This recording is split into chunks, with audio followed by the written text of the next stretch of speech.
to go? Yes, sir. We got Evan the Chmieleski from that's from previous conversation. You had to be there. If you know, you know. This is the joke. Bucks Townies. Starting off with an inside joke just to make everybody feel like they don't belong here. Right? Yeah. The audience is welcome here. Yeah. Bucks County podcast. We're Bucks County's #1 investigative journalists doing journalism.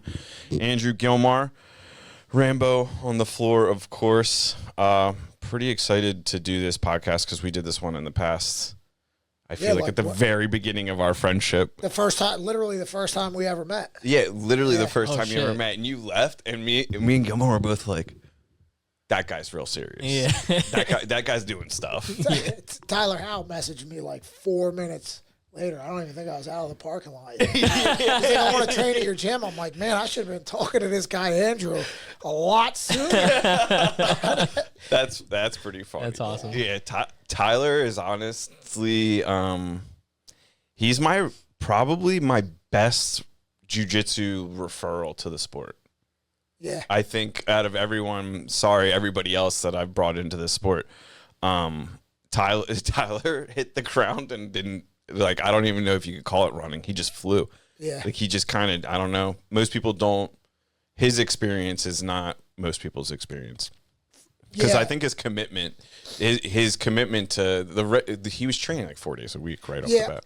I feel like his experience from like a standpoint of like the anxiety and the like the uncertainty about like what it was going to be and that kind of thing was pretty much on par with a lot of people's, but like the way that he reacted to it, I feel like was what kind of like separated his experience from like the average experience, because he kind of like just really leaned into it, you know? Like I remember telling him on like his second day doing live, and he was tapping to everything like super early. And I'm like, dude, you can fight that a little bit longer. It's all right. It'll help you get tougher. You'll start to know when you're in trouble. And the next time we rolled, I like had to let go because he was like basically just gonna go to sleep. And I'm like, all right, so there's a balance here. I really appreciate you taking the feedback and trying to implement that, but like, don't go to sleep. He's either, he's like completely come back as a Spartan. He's like on my shield or with it. Yeah, exactly. Yeah, that's awesome. So basically, recap on Evan. If you haven't heard Evan's previous podcast a long time, I think we did probably 4 years ago. Yeah, now. Probably been 4 years. Gilmore were just talking about how crazy, like how time just like flies by, but it also is like, wow, it's been a really long time, but it seems like we just did it. Mm-hmm. Yeah, I could definitely. I feel that way in some aspects, but you've renovated your multiple locations so many times that like I measure our relationship in renovations. Yeah, that's a good gauge. I think it's been a long time, but it really hasn't. I think you've made more progress as a business owner in a short. Most people don't make that much progress. Does it feel like that? Sometimes. So I feel like if I look at like the whole, like the overall picture of things, it does, but I get so focused on like just improving whatever it is that I'm trying to do at that moment. I think a lot of that truthfully comes from like working in a corporation for a restaurant. There were so many things on like a shift by shift basis that would like go wrong, and you would want to fix it, and they just like wouldn't let you fix it because that's like not the way things went. Yeah, and when you're fighting a war, you don't go back for the guys. And so now it's like if I see something and I'm like, oh man, I could do it this way instead. Yeah. There's nobody stopping me from trying to improve it. And so the goal is to always just continue improving and evolving. And I think that part of what makes our academy successful, aside from the fact that everybody there like really is there to support each other, and there's no like, nobody's like secretly hoping each other fail and all that kind of thing, which happens at some other gyms. That's a whole different story. But I think it's that, you know, I treat it like a living thing, right? Like the maintenance, I feel like is a lot of what a lot of places, people in their personal lives as well, they kind of lose that maintenance thing. Like you see a lot of, I'll use the jiu-jitsu gym template for an example, because that's what we're talking about. You see a lot of these gyms, they come out and they're like 4,000 square foot state-of-the-art facility, and it's like, it's all clean and open and big and it looks nice. And then you go in there 6 months later and it's like there's hairballs blowing across the mat, all the gear stinks, like there's already like signs of wear. And then you go in a couple years later and it like almost doesn't even look like the same place. Yeah. And it's like, show me how well your house is built. Come back in 2 years and we'll talk about it. It's like, yeah, it's important to have a place that, like, you know, when it opens, you want it to be nice, but then you just never are going to do anything again because it was really nice when it started, and then things just start to deteriorate. And I feel like that affects the culture of a place as well, because people are paying memberships, and memberships just keep going higher and higher and higher, and people are paying them. That's another thing that's a little crazy to me. But like, to me, if you're paying a membership at a facility, then you go in and you can literally physically see that the money that you are paying to be there is going into improving your experience in that space, you're going to feel much better about paying the membership. How much of that value is, like, does that get pushed like into our gym per se? Like, how much do you think that represents the I don't even know how to say it, like the overall vibe, like the juice of the gym? I would say, and this isn't just because I'm friends with Evan and he's here right now, like there are very few other gyms that I've been to that have an experience that is as competitive and as welcoming. Usually you are on one side. You get one or the other. Yeah. It's super welcoming. Everybody's there for a good time and, you know, kind of a garage environment. But then, or it's everybody's there to, you know, compete. And then, like, yes. I definitely, so like, it's very commendable. And like, that's like one of the things that I wanted to like talk about, kind of like try and figure out is like, how did you intelligently create this culture, or did some of it come together? And like, how much, like, going back to my question, is how much is that like your demand for like the white mats to be clean? You're always improving the space. Right. You're always looking to the next space. Like, how much do you think people see that and they're like, oh, I have to be a part of this gym? Well, I would say it's probably more so than even I realize, right? And, you know, I think about things a lot where I just try to really think about, like, there are things that I can say that are going to be impactful to people, right? Obviously, communication is an important part of a process, especially a process that is as like personal and intimate as like fighting, right? But to me, like, at the end of the day, I don't want people really to get, it's not about what I want. People are going to make their judgments on me as a leader, on my business, my gym, my coaching, whatever. They're going to make their judgments based on like what I do, right? So if the things that I say don't line up with the things that people see me do every single day, it does not matter what I say, right? Like, corporate America, we're family, we're in this together, we're all this and that. And then day one of COVID, everybody's making $12 an hour and all the hourly team members are fired. It's like, so how now you take one example like that, right? I would never trust them ever again. Yeah. Right? It's very easy to kind of ruin someone's vision of your product, your personality, or most importantly to me, what your character is. And so to me, it's like every day I need to just be truly trying to set the example in my actions. And then hopefully when people ask me questions about certain things, I will give them an answer. You know, I'll be able to answer them honestly, because the things that I do on a day-to-day basis will speak to the thing that I'm saying. Does that make sense? No, it makes a lot of sense. Like in talking about that, how much of your vision day one, like how much has that changed till now? Like where you're at now, is it completely different than where you thought you would be? Is it along the lines of where you thought you would be in 4 years?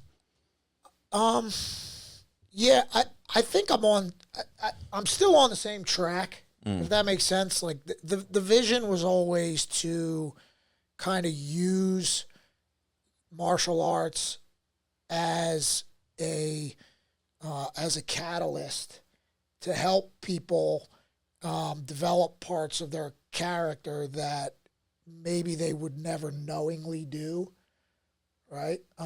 It's kind of like a backdoor way to get you to be a little bit more accountable to yourself, to be a little bit more resilient, to learn about personal responsibility and things like that. And that's because, you know, the solo aspect of, you know, jiu-jitsu or fighting in general, it's a one-on-one type of a thing. So I was talking to somebody the other day about how I think jiu-jitsu is so good for kids because it's really, well, it's good for everybody, but the reason that I think that it is so much better than all the other martial arts for personal development is the relationship that you have with getting tapped out, right? Because getting tapped out means that you lost.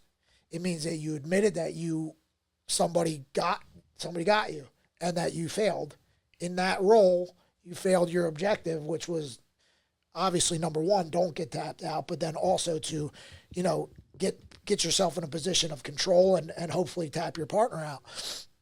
And so I think that is so good because that sets kind of like a subconscious baseline for your life where like there were practices that I got tapped out like, I don't know, 20, 30 times. I mean, you know how it goes, depending on how the room is. And yeah, it depends on the level of talent and how bad your week was. Like, you might not have a very good night. Yeah. But it could also go the other way.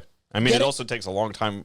In some of these environments, it does take a very long time to get your opportunities. Like on a Friday night, I mean, you've filmed there on a Friday night. On any given Friday night, there's more black belts in the room than there's probably 50% of the room could be black belts. And like, if you're going in there as a beginner, even having trained as long as I have, like expecting to just dominate, it's just not the thing. Yeah. And even if it's like, I mean, it's very normal to get submitted, especially on your way up, right? To get submitted multiple times in a 5-minute round. So you just failed 3 times in 5 minutes. And so it just kind of helps take the stigma out of failure. And it kind of just helps, it can help you kind of shift it into like, all right, well, failure is part of the process of learning to do things in a better way. And it doesn't mean that you are a failure, and it doesn't mean that like you need to just give up on everything, and it doesn't mean that like you're never going to be able to be good at whatever it is you're doing. It's just part of the process, right? And I think that also being in a room where like you can look around and you can like sit up and like watch somebody else get tapped, and then it's like no big deal. So to me, I think that's the biggest value in martial arts, is just helping people understand that like just because you fail does not mean that you are a failure.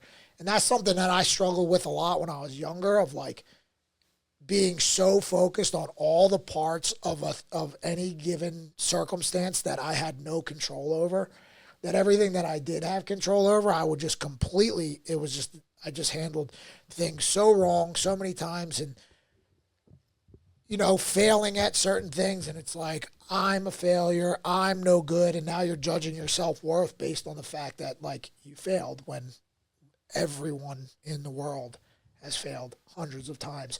The people who are good are the people who are resilient enough to continue on that path, right? Mm-hmm.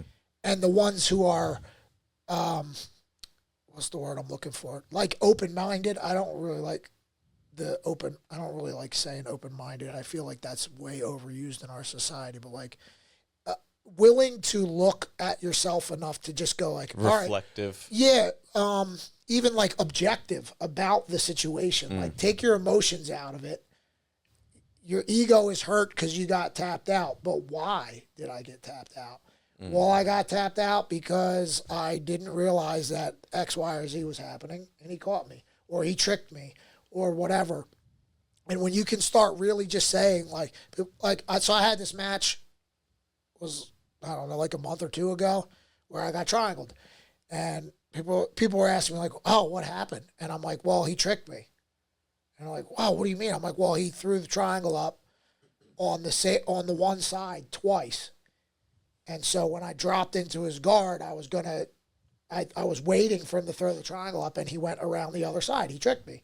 People were like, yeah, but like, I'm like, there's nothing more to it. Yeah. He tricked me. Yeah. I got tricked. I made the wrong call, and that was that. And I had never been triangled off of a 2-on-1 wrist grip like that. I was waiting for him to try an arm saddle. Yeah, that was actually pretty crazy. Yeah, and you know, I watched the tape, and I'm like fully postured up. I'm as high. I'm like, hey, good job, dude. You know, and you start to notice though, where like even people that don't train, they're like waiting for you to like explain it away. Mm-hmm.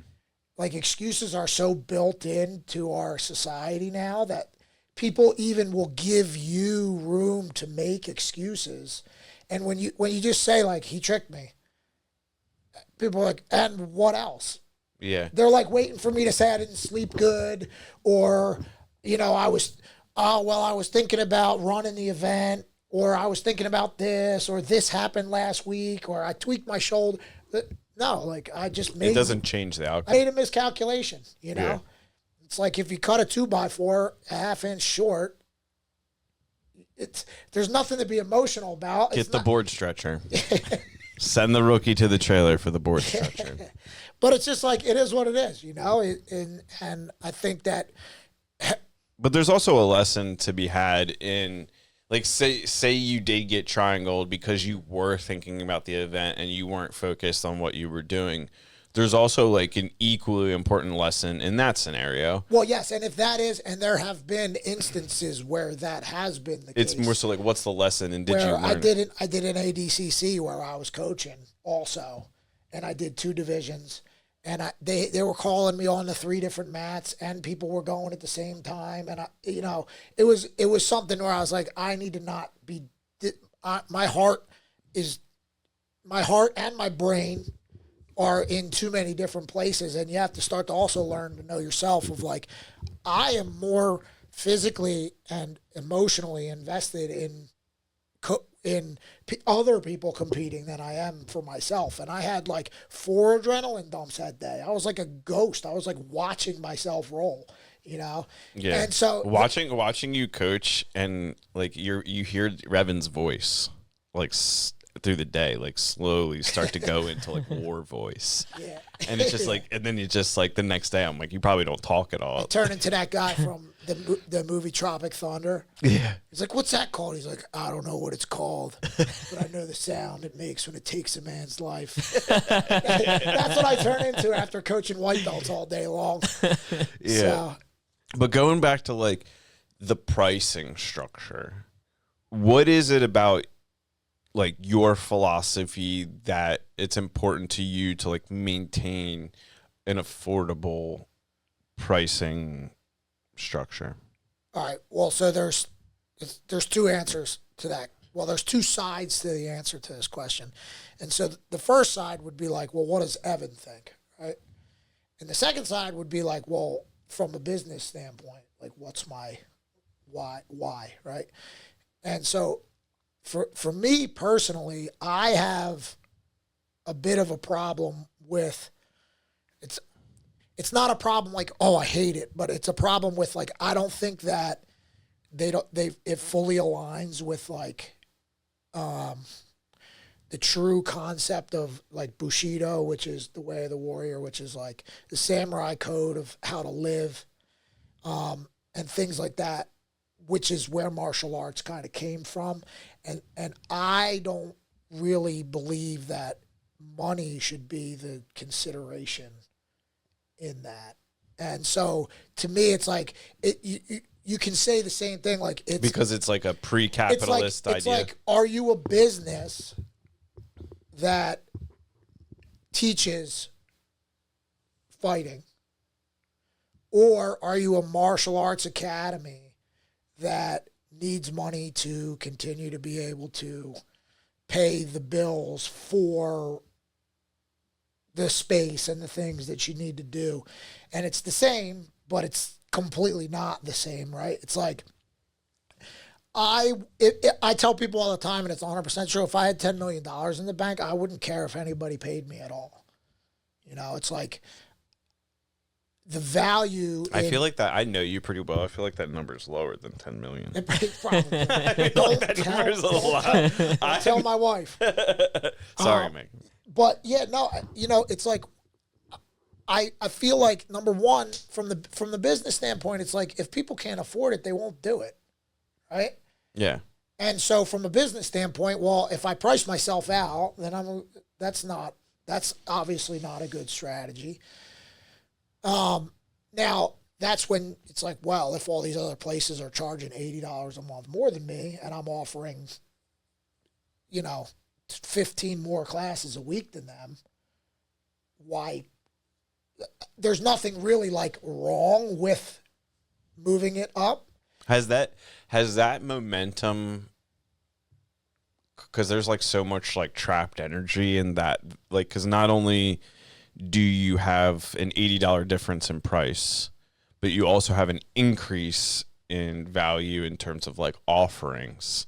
So you technically have more than an $80. Like, has that moment, like, and I look at money as more of like an energy kind of thing. And it's like, eventually that's going to catch up. Yeah.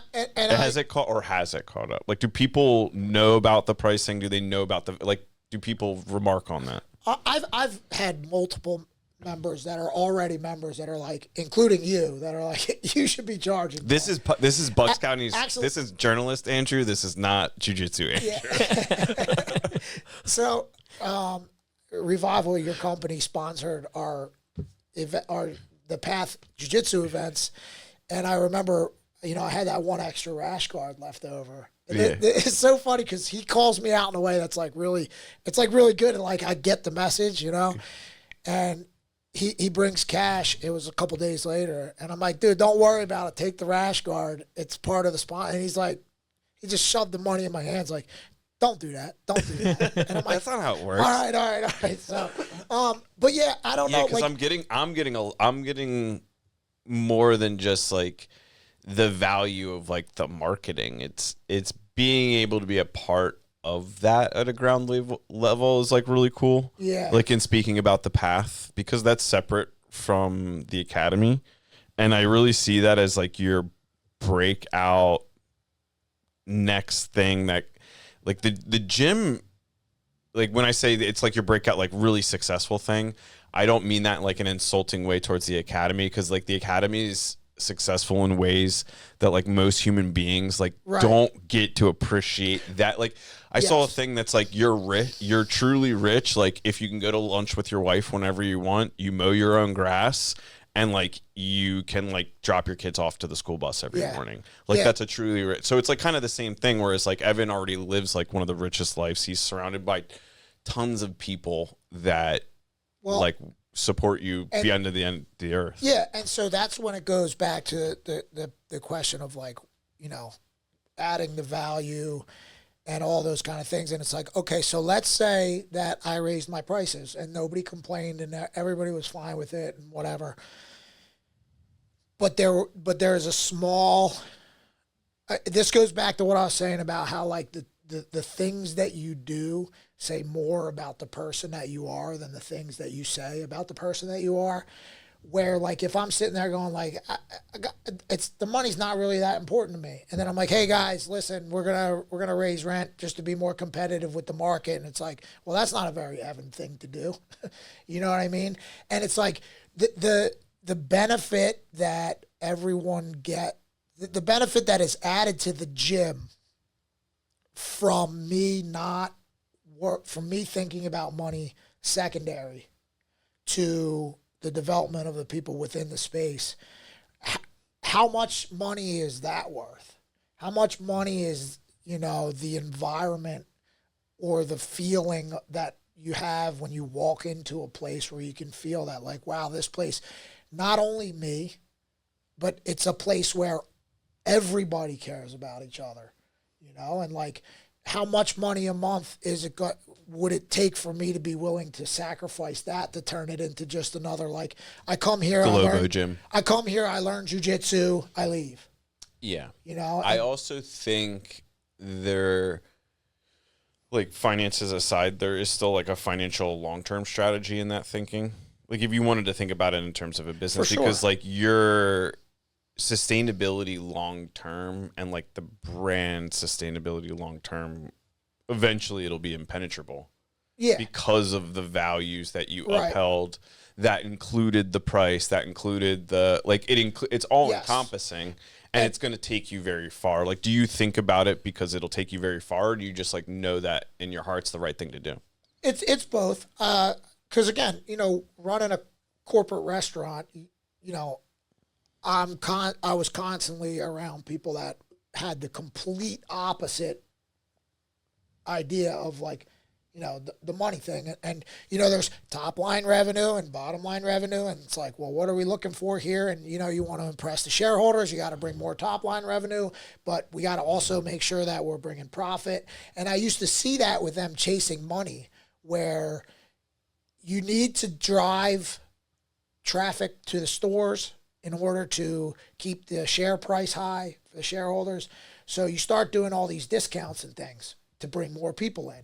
But now next year, when you're comping over those sales, you have to have the same amount of sales or greater, because you always budget for growth. So you're budgeting to make more in sales, right? And that all becomes like a spreadsheet game. Yeah. Like, you're not really making that much money. That's just the money that shows on the income on the P&L. Mm. Because then there's another line for discounts where all that money comes out, and you're just moving all these numbers around. But what ends up happening is, like, they wanted to add third party because DoorDash was becoming a thing. And especially with COVID, it's like, we need to grow our top line revenue, even though times are not good for restaurants right now. And so what you end up doing is, I think DoorDash and Grubhub and all those things have hurt the restaurant business 100%. Without a doubt, because now you don't have to go there. Your servers don't get paid, right? 100%. You can project the orders with so much data accuracy that you can reduce the number of people that are in your kitchen down to the leanest amount you need. Well, and that's what ends up things happening. Like that is crazy. They ended up having to do that because you're now paying 20% of the fee what comes in to them, yeah. And some of these restaurants are running 24% profit margins. Mm. So you can't afford to do that, right? So then they're like, well, we have to take that money from somewhere else. But you're also having to add more screens, more cash registers, you got to have staff to run the stuff out, right? But now you can't have staff to cook the food. So now you're trying to figure out all these productivity things. And it gets to a point where, like, you're just chasing all this money so much that you're making more problems for yourself than if you would just stay true to, like, what it was that you're doing. But I think for me, the advantage that I have over a lot of these larger places, there's no affiliation. I don't have anybody. I don't have to share, like, money. I don't have I don't have somebody who gave me 50 grand. Well, yes, I do. My wife, but that's different. That's different. I wasn't gonna bring it up, but no, like, the only person that really at the beginning was helping me financially make it was my wife, and I'm so grateful for her for that. But I don't have somebody that's 50% also invested that's going to now be telling me what decisions I need to make or not make. Yeah, you're not best friend from high school isn't your business partner. Yes, and I don't have your brother. It's not someone else's money that's involved. And and so for me, it's like, well, I love my life. I got a decent small truck and I just got all-terrain tires put on, so I'm good, right? But Yeah. I like my house where I live. I'm very grateful for the life I have. Have you always been like content with I don't know, the lifestyle that you currently have? Like No. no. No. Were you ever like a chaser of things? Oh, I fell for all the societal traps as a young man. Worrying about everything, what clothes you're wearing, what car you're driving, how loud the speakers in your Ford Escort are. You couldn't tell what song I was listening to, but you could hear that thing rattling down the street. There's probably bolts all over Forest Avenue from my car just falling apart. But I fell into all those traps, and I started to realize, like, man, it's just never enough. I'm never happy. And because I never was rich, I grew up, I wasn't in poverty, but I was, I guess you'd say poor. I don't know, lower middle class, I guess. We didn't have anything fancy. We didn't go on vacation. Poor in America is a weird thing. Anyway, I judge it based upon like what year it was and if you had a bicycle or not. Yeah. Like if you're growing up in the 90s with a bicycle, you're doing okay. Like if you had Nintendo and a bicycle, yeah, that was it. Yeah. Like that, a basketball. Like maybe you had a basketball too. Like there wasn't. Yeah, it was. There wasn't like there were things like you could get. Like there was the one thing that popped up in my brain the other day. That you remember Koosh balls? Yes.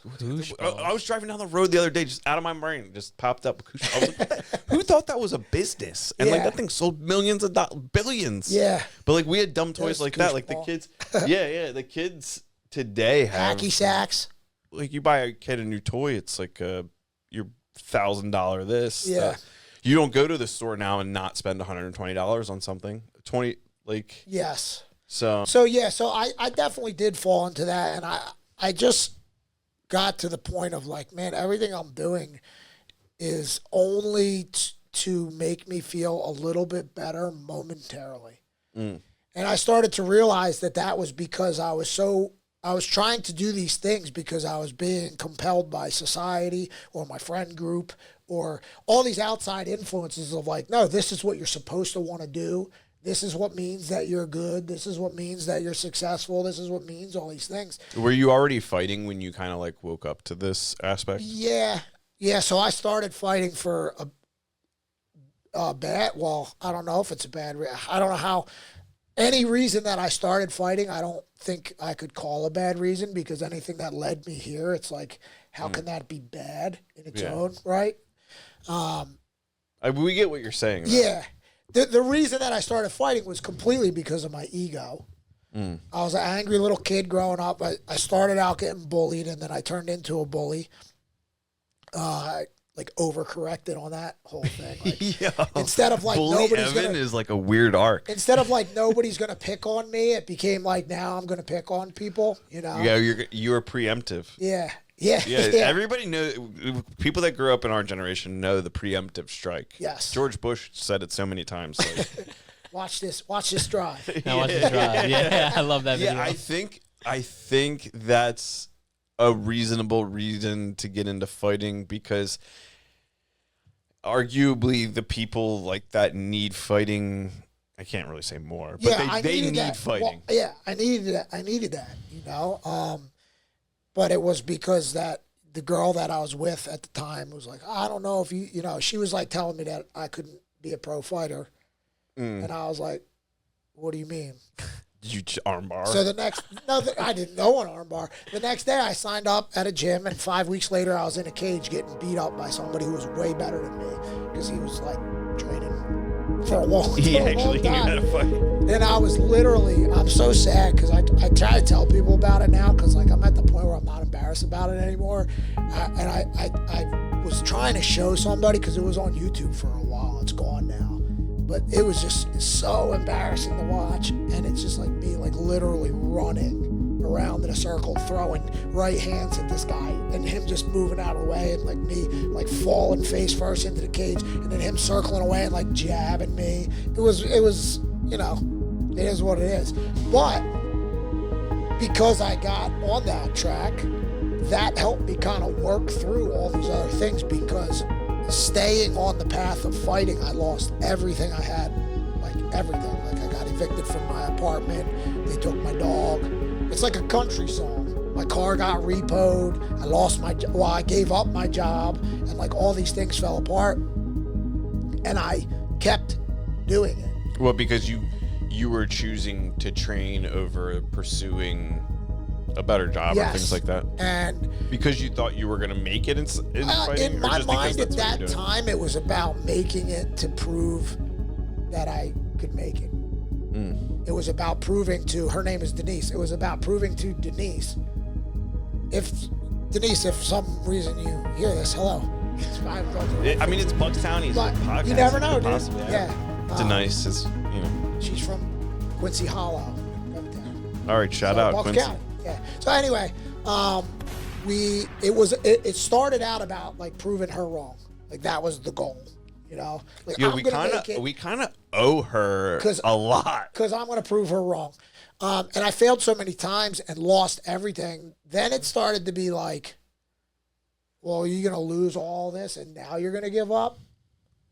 You've already lost everything. You might as well keep going, right? And then I got betrayed many times by people that I trusted, like gym owners and things like that. And for whatever reason, I just kept on going. And Did you ended up love the here. sport by then? I hated everything about it when I was competing. Yeah. When I left the gym that I was at, when I started competing at, I had like 2 or 3 pro fights at that time, and I was like ready to be done forever. I just had so many negative experiences because of it. I started for the wrong reason. I started for a bad reason. All the experiences from it were negative. I was starting to realize like I'm probably never going to be a world champ. I started when I was 24, and I was like ready to walk away. And Jeff Cobb called me on the phone. I met him at the gym that I had the falling out with the guy, and he's just like, "What happened?" I told him what happened, and we ended up. And Jeff's a psychologist at this point? Yeah. Okay, so he psychologied you? I think he was a purple belt in jiu-jitsu at the time, but he was a black belt in judo then. Okay. I mean, he was levels above me. He was like, he was untouchable to me, But he ended up just saying like, no, come train with me. We were training at, he knew a guy named Jim McCann who was training at the Newtown Athletic Center. The first time they were trying to do an MMA program. The first that had failed. MMA. So technically, Evan's a part of the OG Performance Center. Yeah, what did they call it then? I don't even think it had like a name for the program. They had a No, cage you guys in were the just like back. fighting It was each like other. in the batting cages. The reputation in town was not good. Yeah, it was probably There was like, there's accurate too. grown men just fighting each other in the basement of the NAC. And we were like, what? Yeah, that was like We me, got to Jeff, get in there. Paul Felder, Pat Sabatini would just like go there and just like spar in the cage. Yeah.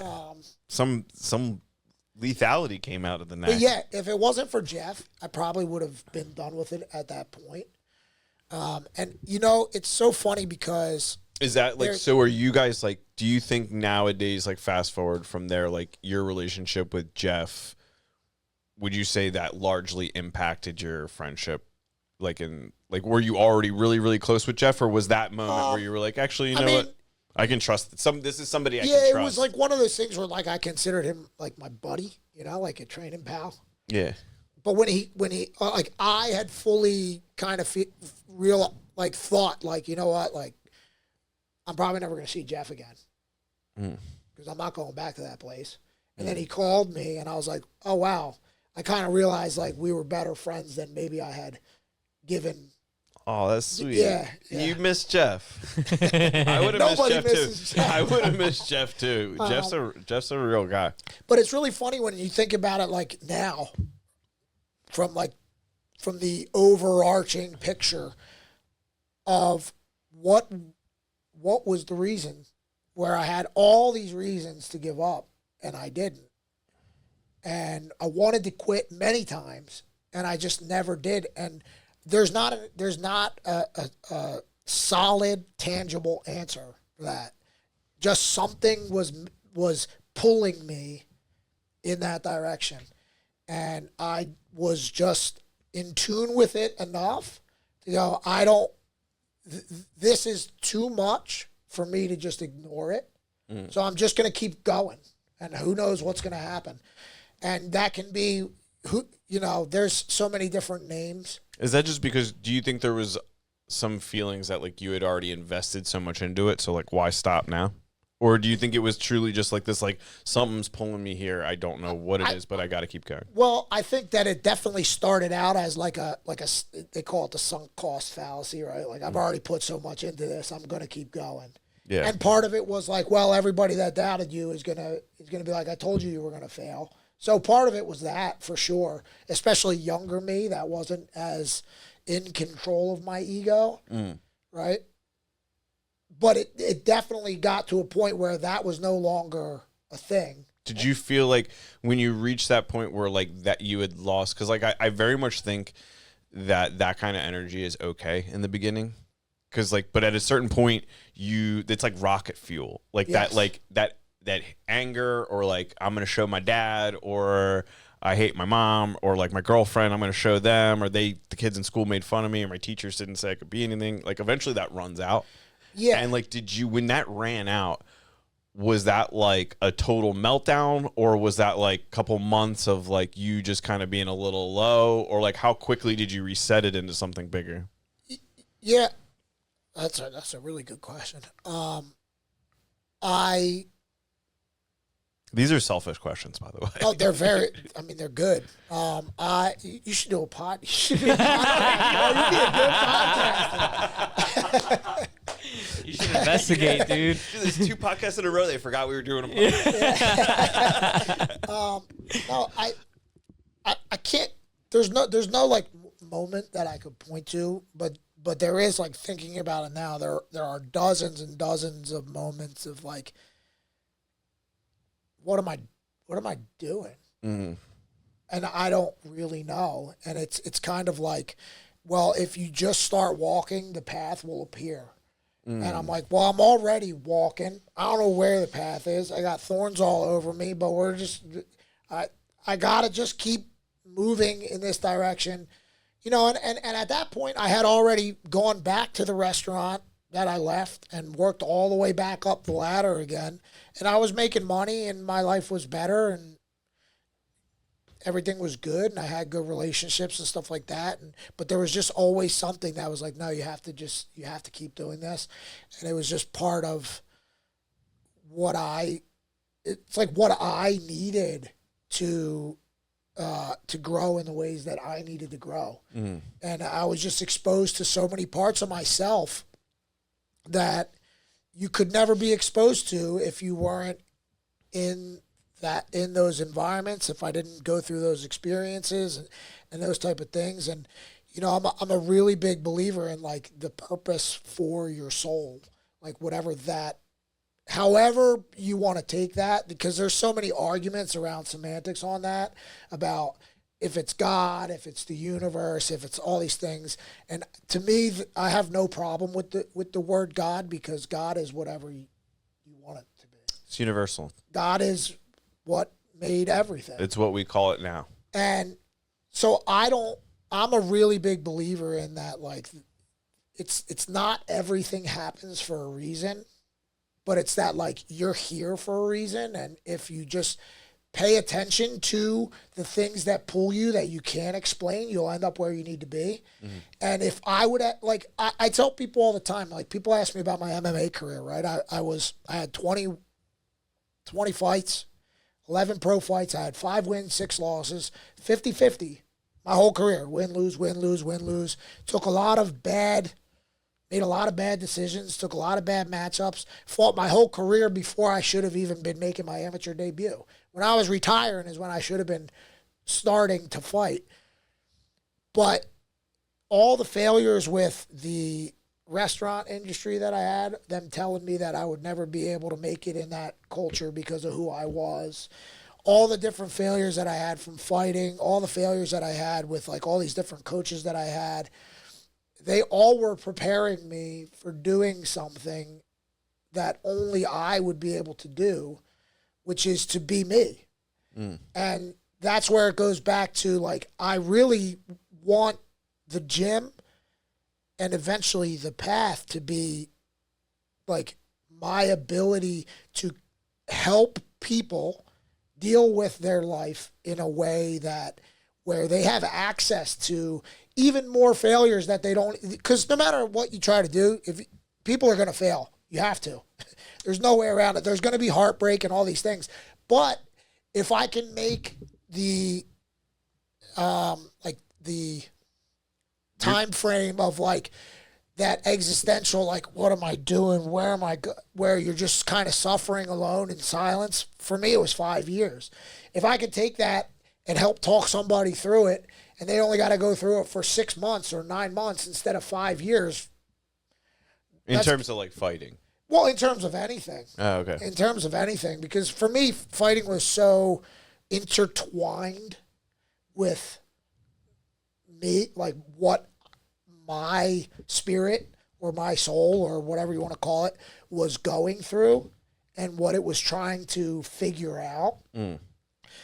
My ego, all those things. It was so intertwined with fighting that, like, I don't think I could ever be happy doing anything else. And I don't like the term happy, because happy's like, I find $5 in the laundry, I'm happy. Happy, like, goes away, right? Like you were saying about how it's good to. Gilmore hit you with an amen. Yeah, Like, yeah, it's cool, but it ain't all that. You know? You were saying about how, like, you know, it's good to start. Sometimes it's good to start off with, like, I'm going to prove these people wrong. But that will eventually get you to a place like look at Conor McGregor. Conor McGregor never figured out what actually mattered to him. He never got off that track. That track leads to dark places because you have to continually find ways to prove people wrong. And if nobody's against you, who are you fighting? You're only fighting the part of yourself that thinks everyone's against you now. Yeah, I think young Connor, though, like, watching interviews, like, I mean, a long time ago now, of younger Connor, he seemed very connected to his journey. Yeah. Young Connor sounds like you now. And then he found the cocaine. Well, and he had a lot of bad people around. Connor had no one to check him that he respected enough to listen to. Yeah. And that's what happens with a lot of these really high level guys. They're so good that people just are like, we'll tell you whatever you want. Just let me be on the yacht. Or you end up like Mike Tyson, and you just do so many mushrooms that you just realize, like, you are nothing. Yeah. And you just become this, you know, celestial being. Mike Tyson's like, don't try to tell me I'm not nothing or I'll kill you. Yeah. I am nothing. He's still in there. Yeah, I think it would be cool to see Connor someday make. I mean, sometimes it's kind of fun to watch him a little chaotic, but, like, that's me being selfish. But it'd be cool to see him make, like, a recovery of some kind, and, like, someday see older Connor be, like, talking to kids, being like, dude, this isn't the Bushido, and you're like, dang, he made it. Or he just, you know, somebody finds him on the Lamborghini yacht. Yeah, and, you know, I mean, that goes back to the whole idea of, like, there is no failing for your soul, right? And I forget what the philosophy is called. It's a religion, but it's, like, more of a philosophy than anything, because there's no way to prove it. Just like most religions, you can't really, like, prove. That's why it's faith. You have to believe it. But it's the idea that there is no failing for your soul. So even if you don't accomplish the goals that you have in your life from, like, a you standpoint, like from an ego or an identity standpoint, that doesn't mean that your life was a failure, because your soul chose the type of things, the type of life that you were going to have, because that's what you needed to continue to grow in that way. Yeah, you were dealt the lessons that your soul needed in this chapter for you to move to the next chapter. And I think, it's, like, crazy to think about some of those theories, though, because, like, if you don't learn the lessons, like, you stay there. Yes. Or, like, different things like that. And I don't know what it is about it, but some of that's comforting. it's hugely scary as hell. But it's comforting to know that they're like, I'm like, that is a structure that I could get behind. It's hugely comforting, and like you said, it is very scary. But that's why I'm so big. Like, I feel like the virtue of there's a quote. Not only is gratitude the most important virtue, it is father to all others. That's a paraphrase. Write it down, Gilmore. Gilmore's thumbs are on fire. Yeah, But- got notes. But to me, being grateful for everything in your life, all of it, everything, if you can figure out a way to do that, you'll start to see things from a perspective of clarity that, like, you really can't get without gratitude. And, you know, obviously there are going to be things that it's like, well, how are you going to be grateful for whatever? There are horrible things that happen to people. And I'm not saying that, you know, people should be glad that that happened. But it's just, it just comes down to a point where, like, you know, I didn't have an easy life, but I definitely did not have anywhere near the life that some people have to go through to get anything for themselves. But I did deal with enough things that made me really question everything, that gratitude was the one thing that always kind of recentered me of, like, well, I should be grateful that I'm able to even experience this at all, because just the idea of being alive, just the idea of even existing is like, I don't know how you can just not be grateful for that, you know? And once you start to realize that even the bad stuff is beautiful if you can find the message, if you can find the lesson. There's a lesson in everything that happens, and you might not even understand why it happened. It doesn't mean, like, that's why when people say everything happens for a reason, I don't necessarily like that phrase. I know what they're getting at, but it's maybe not. It's like there's a message in everything. It's not. I don't believe that it's like, oh, this happens for a reason. It's more so of like, this happens. What's the reason? I don't know if that's making any sense. I know that's like a little bit. It's not quite there. Yeah. You're almost there. I think everybody understands what you're saying. Like, you're not saying like everything happens for a reason, meaning the reason is the influence behind why it happens. Yeah. It's more so like something happened. What is your takeaway? Yes.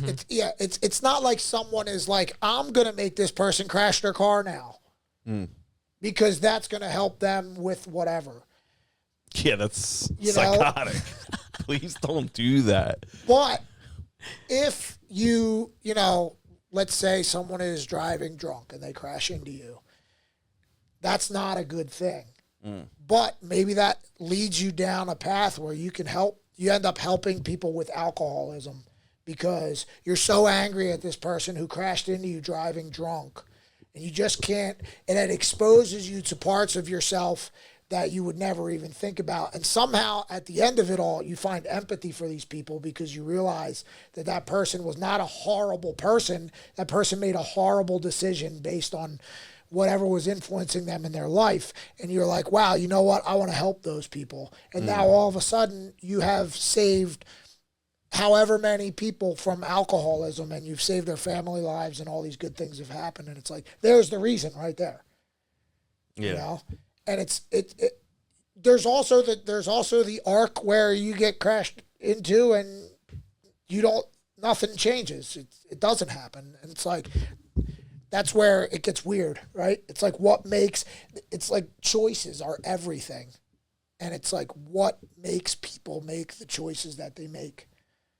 That's the intangible thing. Because when you get into like the psychology of people, right? People talk about nature versus nurture and all those type of things, you know, and I always had a very, like, me and my brother grew up in the same bedroom. We had the same friends. We went to the same school. We ate the same food. We wore the same clothes, like literally everything. Why are we so different? And it's choices. That's the easy answer, is because I made better choices than him. But what made me, when I was confronted with the same type of situation as him, I was in those bad environments. I did drugs. I dabbled with all that stuff. what made me decide I was tired of that and him not? That's the thing. Yeah, I sometimes, I mean, thinking about stuff like that can really hurt your head. Yes. It's like, what? For sure. What, like, which way were my sails pointing that? Like, the wind just took my boat that, like, and it's like, but if my sails were down that day, like, the wind wouldn't have taken me this. Yes. Like, it's kind of crazy to think about. And that's, especially in that sense. Yes. Because, like, you have something more parallel to compare it to. right. Whereas, like, if your life is just like, oh, yeah, I had a crazy life, like, there's nothing. But, like, if you have a brother or a family member and you guys both end up completely different. It's a lot harder to buy into the environment being the reason, right? And that's the whole, when you talk about, like, why was the wind blowing my sails that way? That's, like, the Stoic philosophy of Amor Fati, like, love your fate. And it's basically saying, like, you don't have to love the things that happen to you, but you should love everything that happens to you, because whatever it is going to guide you, if you allow it to your ultimate purpose. If everything that happened to me or didn't happen for me, right, good, bad, whatever, if those things didn't happen, then I wouldn't be here talking about my gym, which is, to me, like, my whole purpose for being alive is to help other people find that for themselves, whatever that is. You know, I'm not one of these guys that's like, if you come to my gym, you have to want to fight. I don't care. I just want you to just be in here and be around. How many people own small businesses at the gym? It's like at least a couple dozen. Yeah, we do actually have, like, a pretty solid crew of people now. And all these businesses support each other, and we're all helping each other out.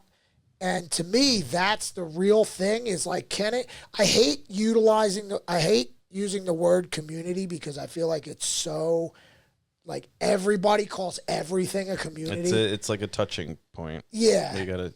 But that is, like, the overarching idea, is, like, we're just a small group of people that try to positively impact each other's lives in any small way that we can. And it doesn't mean that, like, I have to go buy $5,000 worth of product from your business tomorrow to support you, but it's like the small things where people really show up for each other and do support each other, and they help each other on and off the mats all the time, and it's a beautiful thing, and none of that would have happened if I didn't have whatever that wind was blowing my sails back to that direction. So how do you not love 4 years that? ago. That's so crazy. Yeah. Crazy. I think it was just like 18 years since I started. 2021. We did the podcast. It was it's probably 2022. Early 2022, right after I opened. Yeah. It's crazy. Yeah, 2022. Yeah, like seeing Evan go from that small dojo to what you have now, you built it out even After more. I It's crazy. Dojo. I love that. After I've renovated all of them like 700 times. It's never stops. People, we would joke about the first gym. There was a dishwasher, and I don't know if I should tell it, but I'm gonna. But me and Alex Chmieleski were getting into it, and I, like, jokingly opened a dishwasher, like, while me and Alex are rolling, and, like, acted like I was gonna hit him in the head with it. And Evan saw me, and, like, the next week the wall was down and the dishwasher was gone. And I think Evan had just had enough of us just incorporating the kitchenette. We'd be mid-fight and just, like, push somebody in the kitchenette, you know? Yeah. That was funny. Crazy That's to hilarious. think about how different everything is. But what I like, to me, the true thing is, like, how do you continue to grow without losing that, right? Like, how do you, and there has to be, and that's truly, like, to go all the way back to an hour ago, I feel like what really helps me make the decisions is, like, how do I continue for this thing to grow without it turning into something else? Yeah, but I've watched you protect the gym environment, so I don't think maybe you might not have, like, a roadmap for that, but you at key points in time instinctually know which ways not to go. Yes, I have I think that's very helpful. Yeah. It's like your hidden talent is, like, you're, like, not doing that. Yep, and I think, to your point, I think a lot of it, people think about addition is always the way to improve things. And a lot of times it's like, no, we need to get rid of what's not suiting us. I think you do a good job communicating. It's very aggressive, but that's you. Like Right. if your style of communication came out of Gilmar all of a sudden, we'd be like, tone it down. Right. But like it comes out of you, all your intensity is always there, which holds everybody accountable. Right. But when something happens that you don't like, regardless of like you do on like you have like a council of people on different circumstances. You do take preliminary feedback. Always. But once you make a decision on something, that's it. Yeah. Like, it's like, this needs to happen now. We're not competing in all of these things now because we're losing, because we're doing too much. Like, Right. you're making decisions, like, very quickly and being reactive to things because we're running in a, like, you're running, like, you have, like, a Formula One race team, but instead of cars, you have fighters. Right. You have to, like, when things aren't going well, it's like an individual pursuit, but we're training as a team, competing as a team, kind of. Like, there's so many moving parts to what you have now, that when you stand up and defend it like once every 2 weeks, give or take, that's what's necessary to keep you on course. I think the rest of it is a tribute to like the culture you've built and like your quote unquote community. You have really good people. You have people like, you know, Chaz and key players like Will that you can kind of backstop. But like when things need to, you know, it's got to be me. The gavel comes down, like you don't waste time. Whereas I think a lot of business owners, not necessarily just gym owners, I think a lot of business owners like wait too long. Yes. And then after it's done, it's not done. You're still cleaning, you're still trying to clean up the mess that it created. It's cool to talk about the problem, but like when you own the business, once you talk about the problem, like I don't even like talking about problems anymore. No, it's like the second somebody presents a problem to me, I'm like, let's go, get it out of your mouth. Come on, quickly. And I'm like, sometimes I have to apologize to people. I'm like, just get the problem out of your mouth as fast as possible so we can get onto the solution. I don't care who did what. Like, because sometimes people bring their problems to you or whatever the situation is. They're like avoiding or like, oh, I'm sorry. Or it's like, and you're like, dude, like, we're cracking eggs here. Well, like things are going to go wrong. Well, people hate any type of confrontation. Yeah. And that's why a lot of times, you know, everybody who knows me knows like, oh, he's not mad. He's just I just say exactly what it is. Mm-mm. But people that don't know me are like, did I make you angry? And I'm like, no, you just can't be barefoot in the bathroom. Like, I don't want you stepping in pee and then stepping on the mats. Yeah. It's like, we don't have to have a whole conversation about this. Just like, do me a favor and put your slides on next time you go into the bathroom. Yeah. Like, no big deal. Done. But now, if 5 days in a row I watch you coming out of the bathroom barefoot, it's now you're intentionally doing something that you know isn't the right thing to do. That's a different conversation. Your path has intercepted Evan's path. You just have to be able to escalate properly, right? Like, everything, like, somebody does something wrong, you don't boot them immediately. You let them know. And then you see if they continue doing the same thing. It's like, all right, this is like 3 times we've talked about this now. You're making so-and-so uncomfortable. Mm. And now... But it's not always like negative things like that. It's like little... Well, yeah, like it's not always those. It's not always that. I don't want to represent the gym as like every week we have like a... No, but like maintenance. We talked about like maintaining the mats, maintaining the gear, making sure everything stays clean and that you're always putting money back in. But maintenance of that is probably even more important. Well, I mean, right off the bat, you went with white mats. Yeah. Which is like you have to really keep them clean. Yeah, it's a lot of work. One time, Gilmar, I asked Evan, like, why white? And you're like, I forget what exactly you said. And you're like, well, you can't hide the dirt if it's white. Or like you said something like along like that. You're like, you can't, when you have white mats, you have to be clean. Yeah. And I was like, actually, we should only have white mats, everybody. That's why I have unknowingly put myself in a torturous situation of every time we have sometimes we have open mats and people come in with their new rash guards that came from Pakistan that they got for $4, and all they did is just dip it in a bucket of dye and ship it, and they wear it and they haven't washed. They rip it out of the bag and they wear it, and it's like you can see everywhere they rolled. It's like a blue it's like little a bioluminescent snail just crawled all over the mats, and I'm just like, oh my God, because it takes forever to get that stuff out of there too. But, that's the downside of the white mats. But the upside of the white mats is it looks nice. It's bright. It's welcoming. I think that it really transforms the place into a much... It's more welcoming. Yeah. I guess my last question is, we were talking about how it's only been so many years since you opened the gym and how far you've come in that short amount of time. Yep. Now, and I know you're going to hate this, you're a fight promoter. And, and you own another business now. Yeah.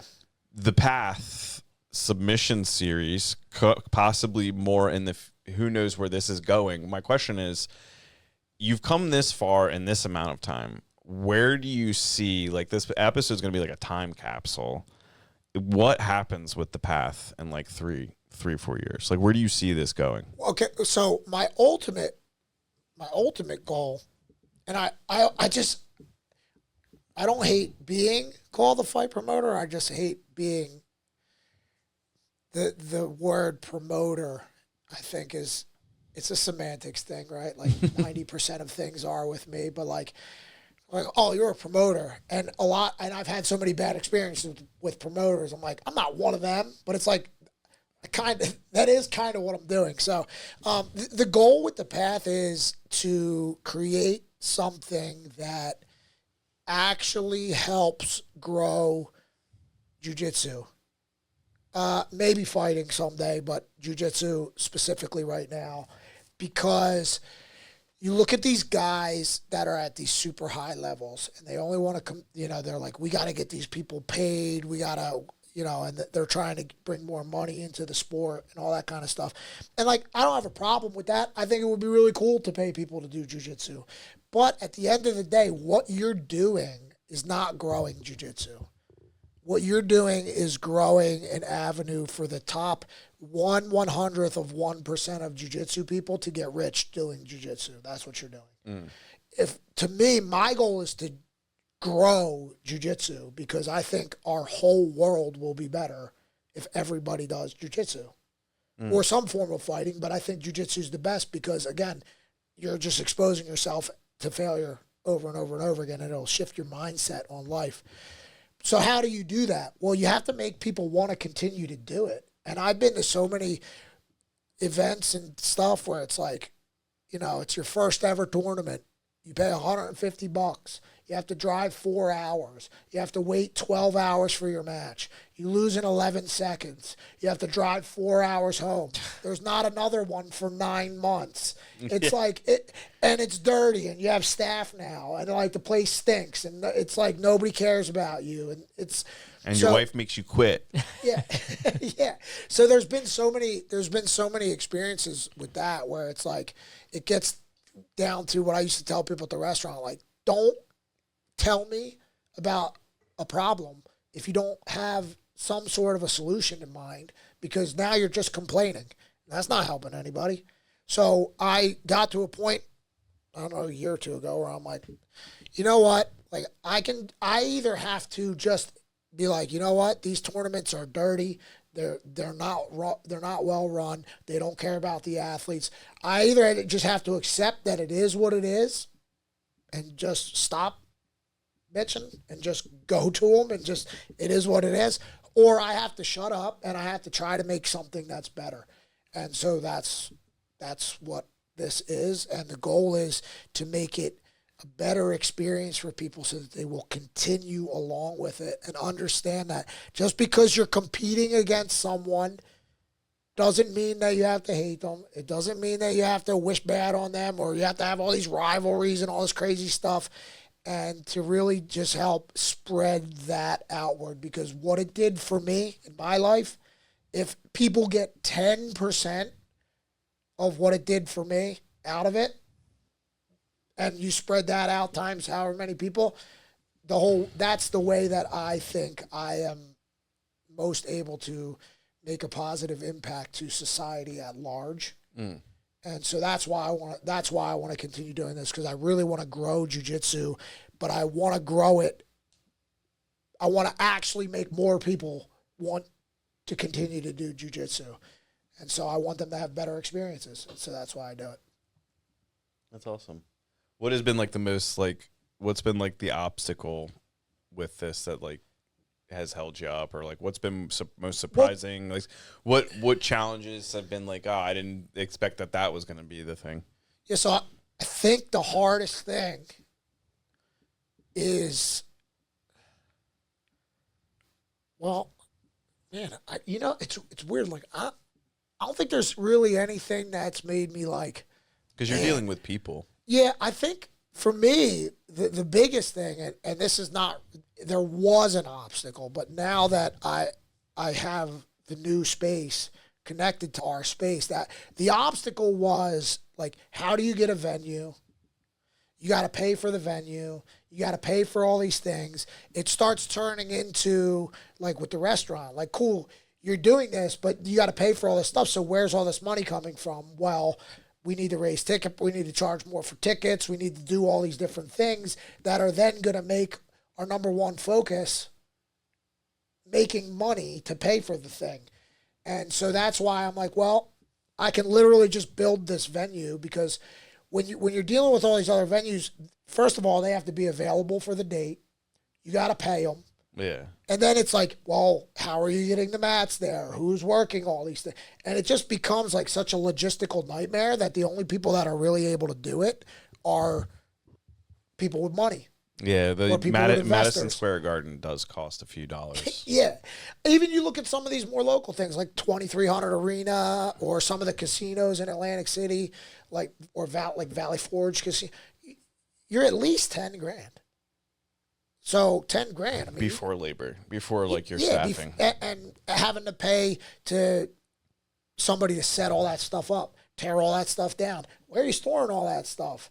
Not to mention like trying to clean it and all these other things. And so for me, just having a space that, number one, we use it as part of the gym. It's made the gym itself better. Did you know it was going to look as cool as it does? I thought I was kind of taken aback the first time I came in there, and it was like, I mean, obviously I saw the progress every week, but there was at one point I came in there and I took a picture and I didn't post it because it was like, I had enough respect for you that I knew that like it wasn't revealed yet. Yeah. But I went home and I showed Ariel and I was like, look what Evan has done.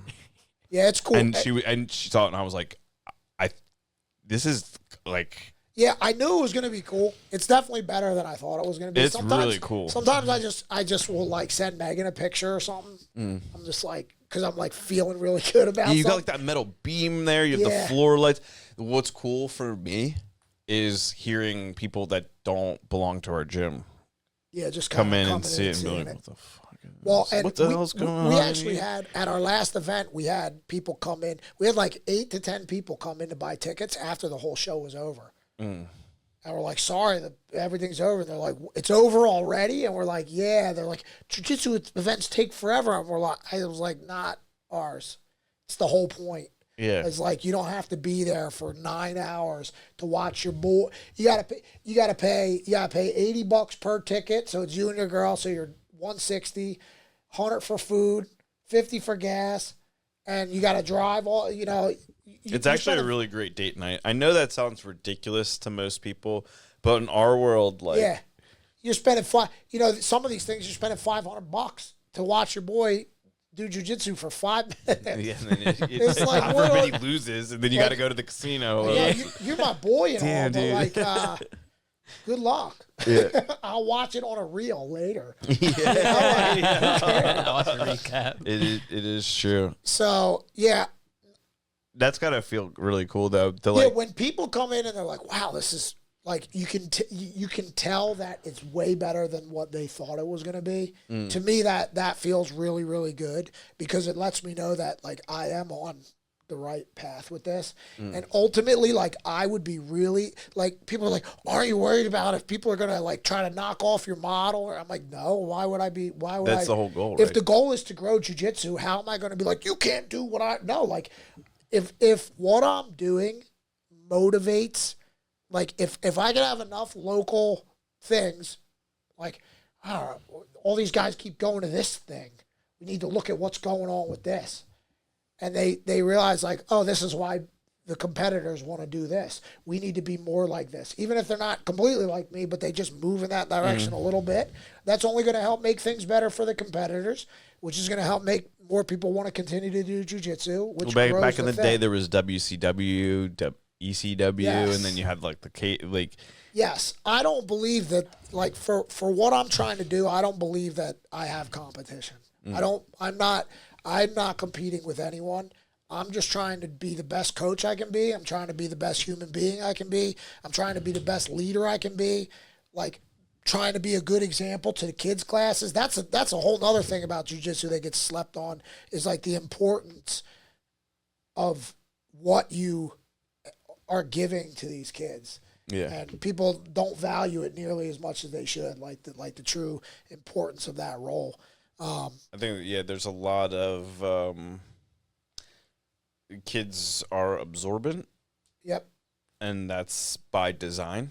Yes. It's not like they just, like, I get frustrated sometimes when you talk about and it's like, sometimes it's like, you got to watch what you say around children. And it's like, you have to watch what you say around children, because, like, it works like there's, you could say bad things around children. You could say good things around children. You could say nothing around children. Yes. Arguably, saying nothing around children is just as bad as saying nothing. Worse, yeah. Arguably worse. Like, not giving them an example could be worse. But, like, you have to be, you have to always be saying things to them. Yes. I've noticed that with kids. It's like, you can't, like, with people, you can kind of, like, let them be and, like, leave them alone, and, like, occasionally check in with your buddy. Be like, me and Tyler are best friends, but I only talk to him occasionally. Like, we just get done choking each other. How you doing? Everything's good, good, bye. That's it. But with kids, like, you have to, like, empower the and situation. you see it all the time, people complaining about kids' class, and it's like, dude, sometimes I get tired of telling kids to take their finger out of their mouth. You know, like, it gets, sometimes it's just like, oh my, like, It's stop doing that. factually taxing. But like, it's really not a very cool thing to do, to be mad at a kid for being a kid. Like, their brain's not developed yet. Like, why are you mad at them? I'm reading a book right now called Good Inside. Yeah. And it's like this whole philosophy that people are, like, inherently good inside, especially children. And, like, when they do things, they're like, it's reframing your mindset to, like, bottle up your own problems. Yes. And be like, hey, this kid is not directly assaulting me. He's just, like, doesn't know how to, like, what he's going through is, like, he's only 4, and this is the biggest thing that's ever happened to him, and you have to think about that. Yeah, it's like, But some people are like, why is this kid crying? Like, be tough.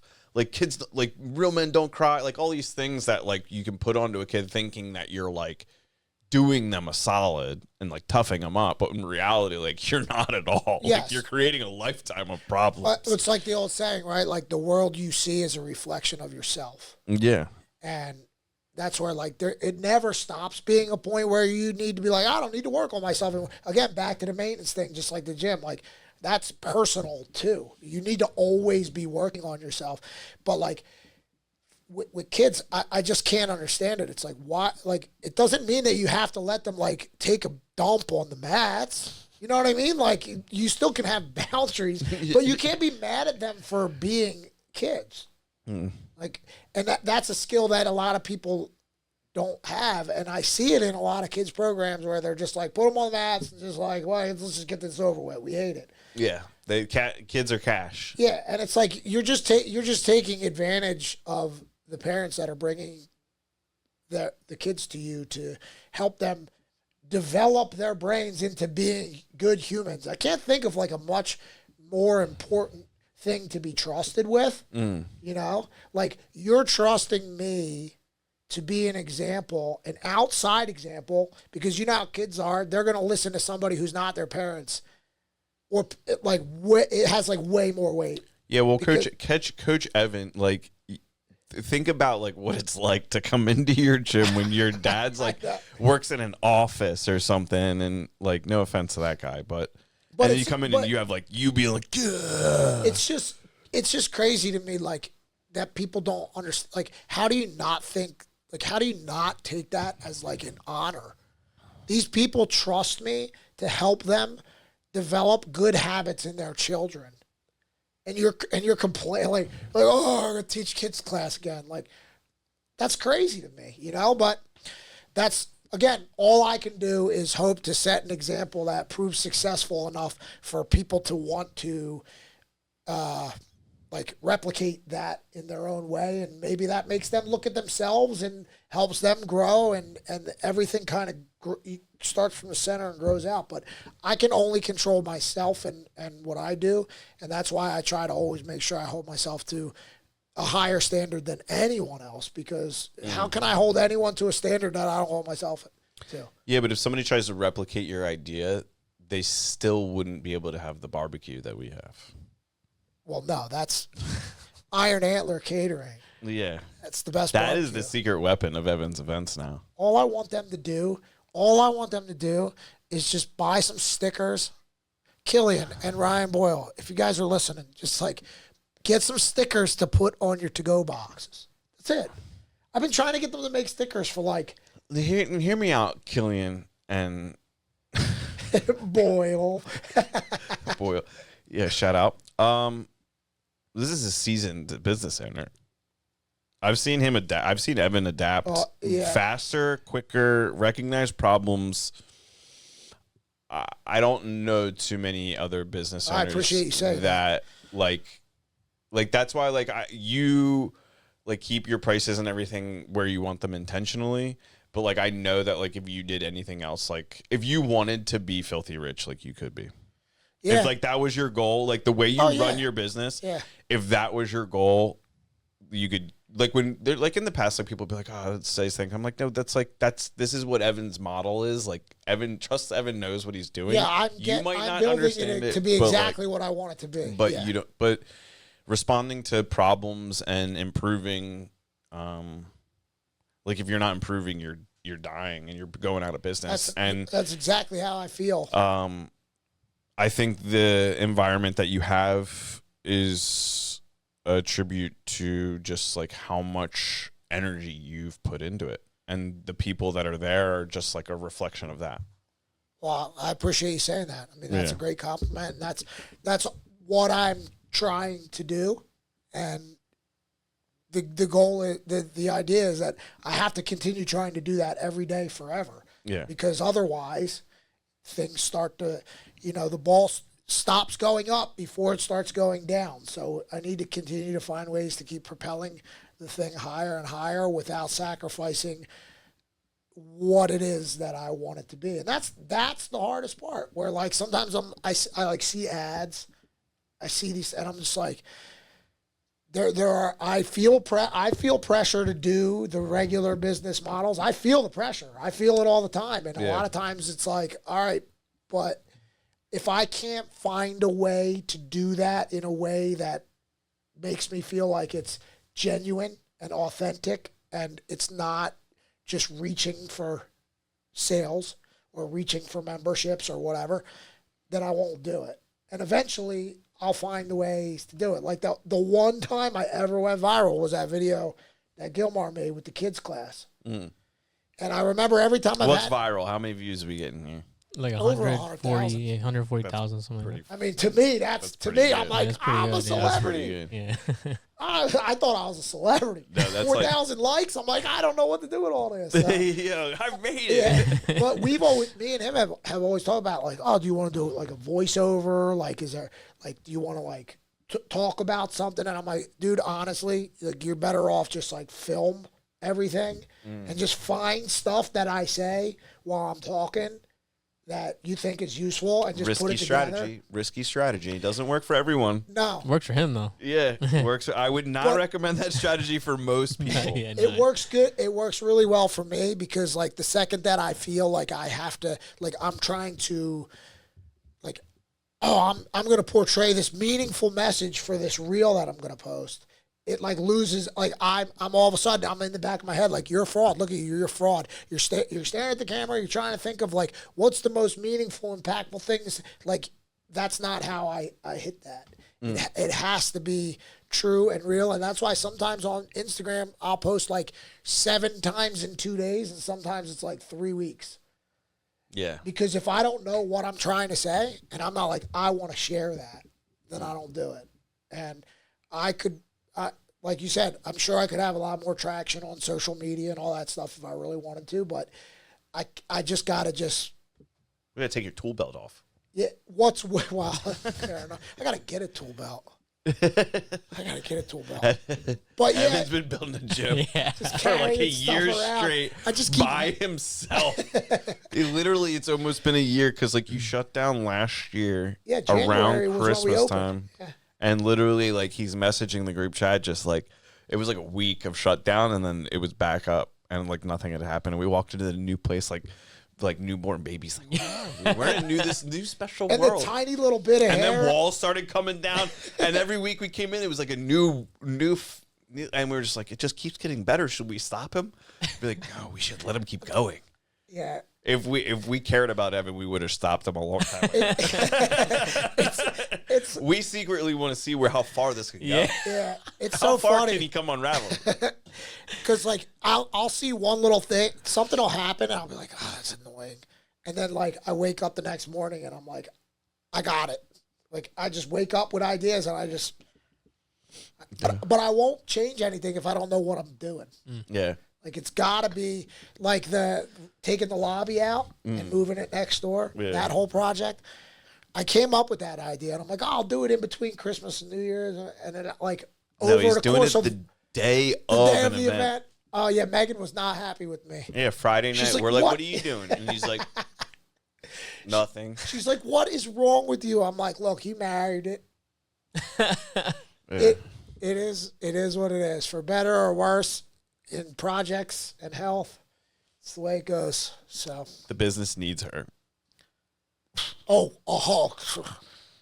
at one point during the last event, I had realized that like I had no idea like what was happening behind the scenes because I was just like everything was going good, and I'm like everyone's like Evan, I'm like talking to everybody, I'm like the mayor, you know, a non-politician version of that because I hate politicians, but I realized like, oh my God, if Megan wasn't here, I don't know what would have happened. Probably nothing. Yeah. So, no, she's amazing. She's great everywhere that I need help. Man. Everything that I need help with, everything that I'm not good at, she's there. So behind every powerful man is a more powerful woman. Indeed. Secret power, they wield that. Yeah, facts. It's true. And they're very everything's cool until everything's cool till it's not.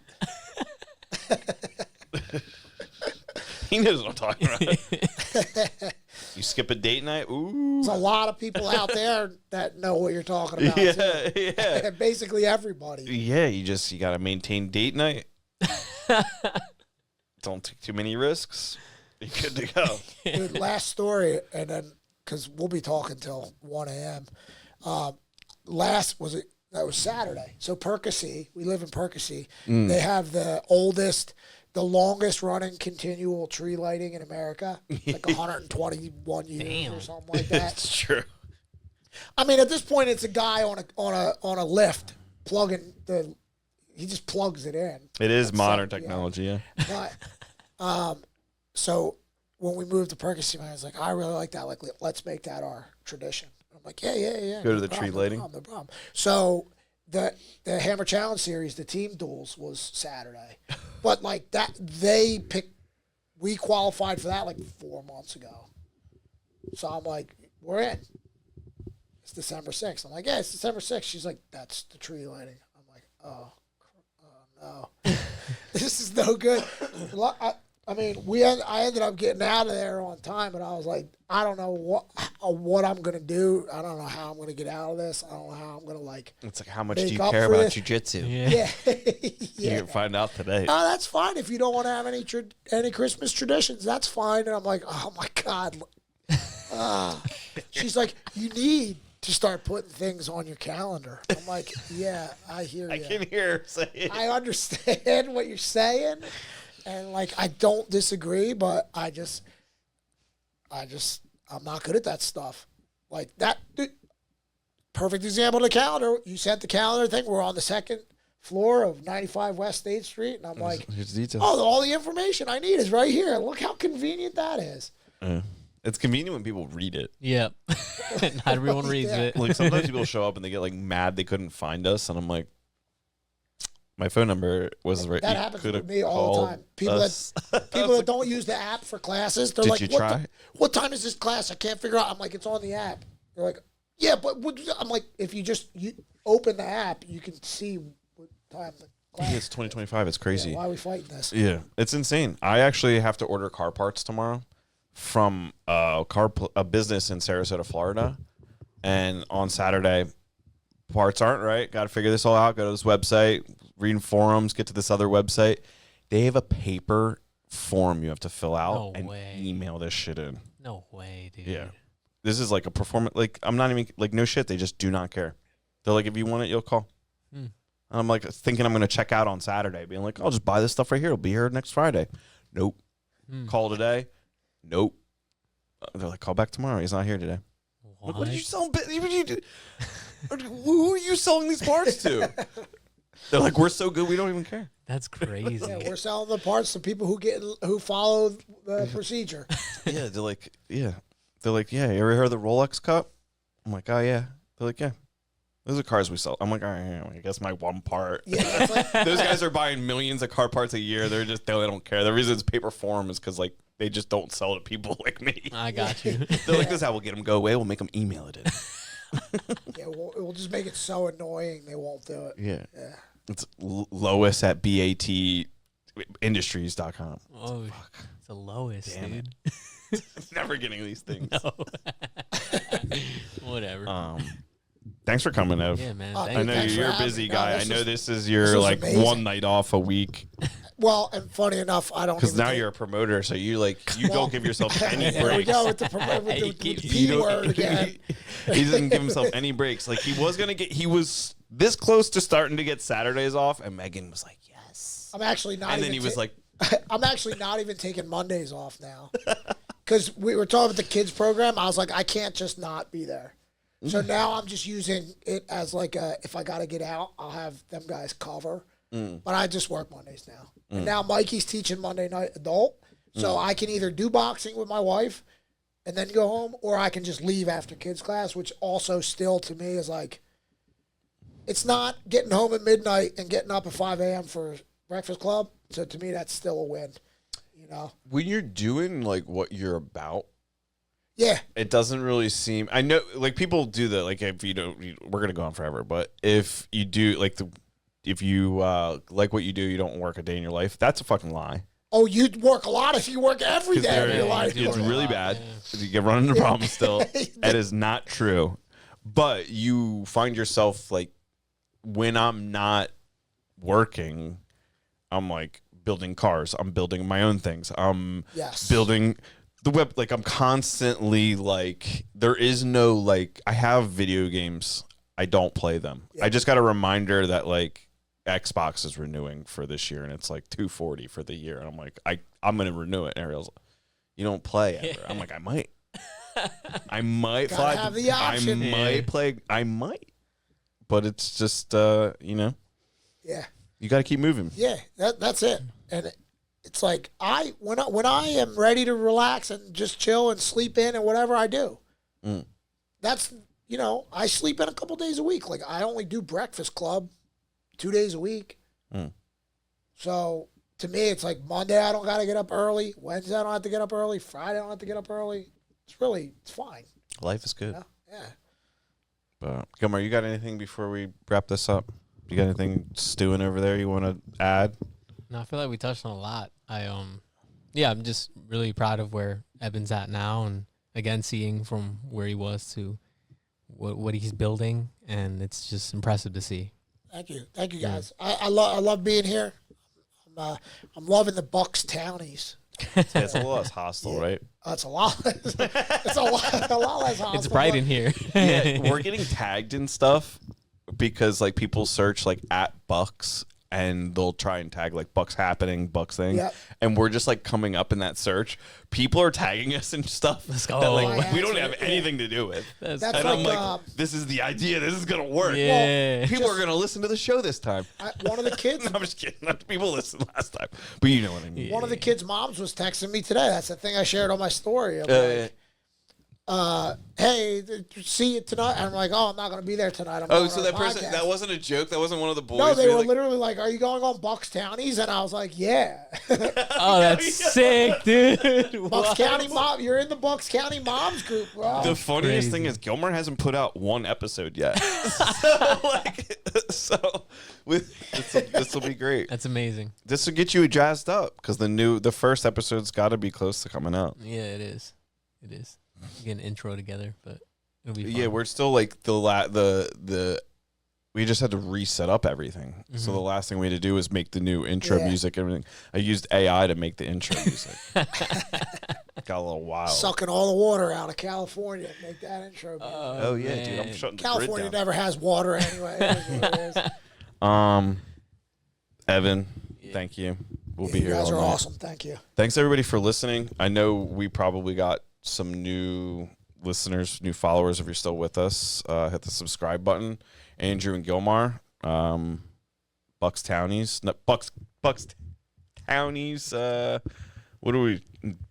The number one investigative journalists in all of Bucks County, Yeah, exactly. and possibly the world. Possibly the world. I almost short circuited there. I was like, Bucks County's like it's just too much Yeah, mouthful. it is a lot. Thanks for listening.